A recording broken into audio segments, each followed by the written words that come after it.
পশ্চিমবঙ্গ বার কাউন্সিলের নির্বাচনে তৃণমূলের জয় জয়কার। এবারেও পশ্চিমবঙ্গ বার কাউন্সিল থাকছে তৃণমূলের দখলে। 23টি আসনের মধ্যে 15টি আসনে জয়লাভ করেছে তৃণমূল কংগ্রেস। পশ্চিমবঙ্গ বার কাউন্সিলের মোট আসন সংখ্যা 23, পুরুষ প্রার্থীদের আসন সংখ্যা 18 এবং মহিলা প্রার্থীদের আসন সংখ্যা 5। তার মধ্যে বিজেপি জয়লাভ করেছে 3টি আসনে, তৃণমূল কংগ্রেস জয়লাভ করেছে 15টি আসনে, কংগ্রেস জয়লাভ করেছে 2টি আসনে, বামেরা জয়লাভ করেছে 3টি আসনে। মহিলাদের 5টি আসনের মধ্যে তৃণমূল কংগ্রেস জয়লাভ করেছে 4টি আসনে আর কংগ্রেস জয়লাভ করেছে 1টি আসনে। গত 9 মার্চ পশ্চিমবঙ্গ বার কাউন্সিলের নির্বাচনকে কেন্দ্র করে শুরু হয় দিনের ভোট গ্রহণ। পশ্চিমবঙ্গ বার কাউন্সিলের মোট আসন সংখ্যা 25 হলেও এবারে নির্বাচন হয় 23টি আসনে। এর মধ্যে 18টি আসনে পুরুষ প্রার্থী এবং 5টি আসনে মহিলা প্রার্থীরা প্রতিদ্বন্দ্বিতা করেছেন। পাশাপাশি সুপ্রিম কোর্টের নির্দেশ অনুযায়ী নির্বাচনের ফল ঘোষণার পর মহিলা প্রার্থীদের মধ্যে থেকে আরও 2জনকে মনোনীত করবে বলে জানা যায় বার কাউন্সিল অফ ইন্ডিয়া। এই 2টি আসন মহিলাদের জন্য সংরক্ষিত থাকবে। এই নিয়ে একটি রিপোর্ট তুলে ধরেছেন আমার কলিগ মানুষ নস্কর। দেখব। রাজ্য বিধানসভা নির্বাচনের কয়েক মাসের মধ্যেই কি ঘুরে দাঁড়াতে শুরু করেছে তৃণমূল কংগ্রেস।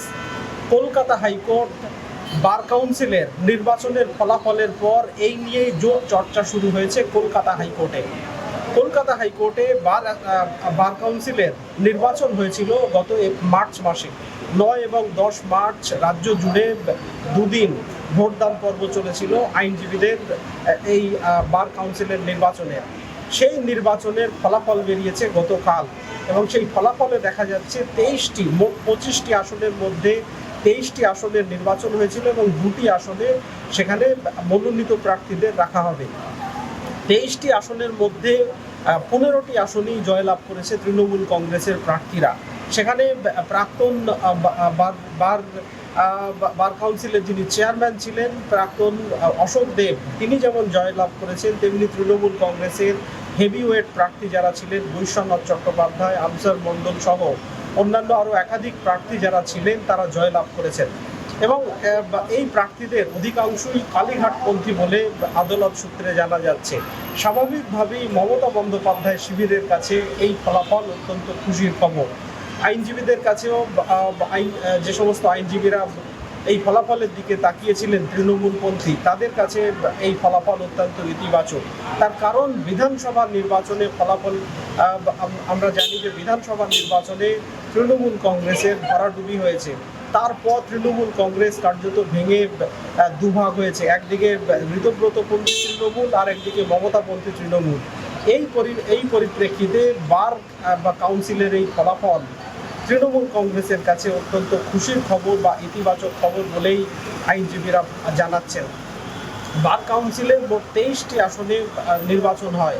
সেখানে বর্তমান যারা শাসক দল ভারতীয় জনতা পার্টি, বিজেপি মাত্র 3টি আসনে জয়লাভ করেছে। যদিও আইনজীবীদের বক্তব্য, বিজেপিপন্থী এবং অন্যান্য আইনজীবীদের বক্তব্য, যদি বিধানসভা নির্বাচনের ফলাফল বেরোনোর পর এই নির্বাচন হতো তাহলে হয়তো ফলাফল অন্যরকম হতো। এই বার কাউন্সিলের এই নির্বাচন হয়েছিল বিধানসভার ফলাফল ঘোষণার অনেক আগেই। সেই কারণে কোথাও হয়তো বিধানসভা নির্বাচনের যে ফলাফল হয়েছে রাজ্যে, সেই ফলাফলের প্রভাব সেখানে পড়েনি। যদি নির্বাচনের পরে এই ভোট হতো তাহলে ফলাফল অন্যরকম হতে পারত বলে আইনজীবীরা বলছেন। কিন্তু সব মিলিয়ে আইনজীবীদের বক্তব্য, তৃণমূলপন্থী আইনজীবীদের বক্তব্য, যে ফলাফল হয়েছে সেখান থেকে আইনজীবীদের তারা তৃণমূল কংগ্রেসের সদস্যরাই ভোট গঠন করবে এবং নতুন যারা আইনজীবী আসছেন তারা থেকে শুরু করে পুরনো আইনজীবীরা তাদের স্বার্থেই যাতে কাজ করে বোর্ড, বার কাউন্সিলের যে বোর্ড গঠন হবে সেখানে তারা যাতে আইনজীবীদের স্বার্থেই কাজ করে সেদিকেই তাদের লক্ষ্য থাকবে।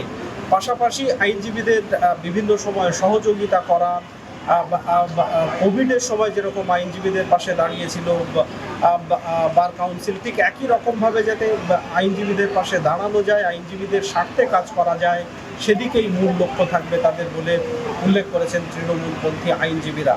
সব মিলিয়ে বার কাউন্সিলের নির্বাচনের ফলাফলে ইতিবাচক ইঙ্গিত এবং ইতিমধ্যেই জল্পনা শুরু হয়েছে যে তৃণমূল কংগ্রেসের তাহলে কি ফের উত্থান হতে শুরু করেছে। মমতা বন্দ্যোপাধ্যায় তিনি হেরে যাওয়ার পর বারবার করে উল্লেখ করেছিলেন যে তিনি ফিরে আসবেন। বার কাউন্সিলের নির্বাচনের ফলাফল কি তাহলে সেই ফিরে আসারই ইঙ্গিত? 23টি আসনের জন্য এবারের নির্বাচনে মোট 75 জন প্রার্থী প্রতিদ্বন্দ্বিতা করেছেন। তৃণমূল কংগ্রেস সমর্থিত প্রার্থী ছিলেন 23 জন, বিজেপি সমর্থিত 22 জন এবং বাম সমর্থিত 12 জন। এছাড়াও 18 জন নির্দল আইনজীবী প্রার্থীও এই নির্বাচনে লড়েছেন। স্বাভাবিকভাবে রাজ্য বিধানসভা নির্বাচনে ভরাডুবির পর বার কাউন্সিলে তৃণমূল কংগ্রেসের এই ফলাফলে তৃণমূল শিবিরে খুশির হাওয়া। তৃণমূল আইনজীবী সেলের প্রার্থী শুভাশিস চক্রবর্তী সর্বাধিক ভোটে জিতেছে। এছাড়াও বৈশ্বনাথ চ্যাটার্জি, আনসার মণ্ডল, অশোক দেব, ইন্দ্রনীল বসু, সিদ্ধার্থ মুখার্জির মতো হেভিওয়েট তৃণমূল প্রার্থীরা জয়ী হয়েছেন। জয়ী আইনজীবী প্রার্থীরা সকলেই মমতা ব্যানার্জির পছন্দের। তার কথা মতোই দল তাদের নির্বাচনে প্রার্থী করেছিল। জানা গেছে শীঘ্রই তৃণমূল নতুন বোর্ড গঠন করতে চলেছে। গতবারের নির্বাচনেও বিজেপি 3টি ও কংগ্রেস 2টি আসন পেয়েছিল, তবে আসন কমেছে বামেদের। গতবার তারা 4টি আসন পেলেও এবার পেয়েছে 3টি।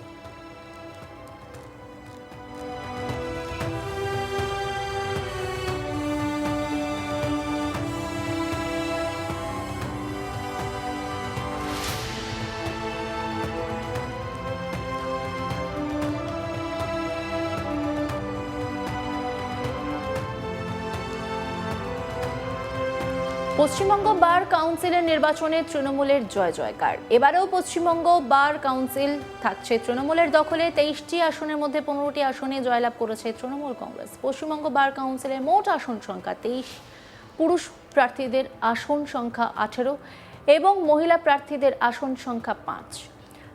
তার মধ্যে বিজেপি জয়লাভ করেছে 3টি আসনে, তৃণমূল কংগ্রেস জয়লাভ করেছে 15টি আসনে, কংগ্রেস জয়লাভ করেছে 2টি আসনে, বামেরা জয়লাভ করেছে 3টি আসনে। মহিলাদের 5টি আসনের মধ্যে তৃণমূল কংগ্রেস জয়লাভ করেছে 4টি আসনে আর কংগ্রেস জয়লাভ করেছে 1টি আসনে। গত 9 মার্চ পশ্চিমবঙ্গ বার কাউন্সিলের নির্বাচনকে কেন্দ্র করে শুরু হয় দিনের ভোট গ্রহণ।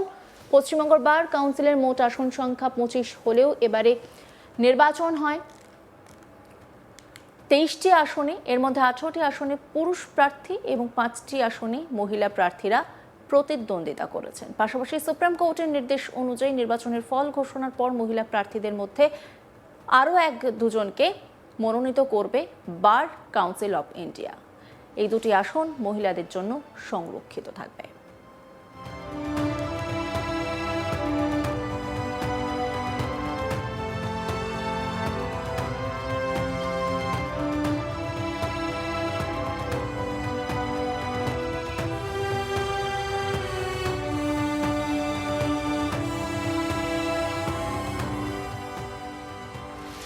অন্যান্য খবরে আপডেটের জন্য অবশ্যই নজর রাখুন আজ তাক বাংলার ইউটিউব স্ট্রিমিংয়ে। লাইক, কমেন্ট, শেয়ার এবং সাবস্ক্রাইব করতে ভুলবেন না।